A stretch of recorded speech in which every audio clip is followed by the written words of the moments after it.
Hey friends, if you wish to download the Google Chrome offline installer for 64-bit, then please watch this video. I will guide you through the process. Okay, so all you need to do is search for it on google.com, or don't search for it on Bing because they don't give the right link. And then you can go to this download and install Google Chrome, this option here.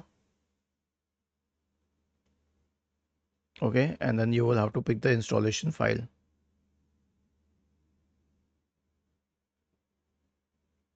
Click on download Chrome and then click on this exe option here.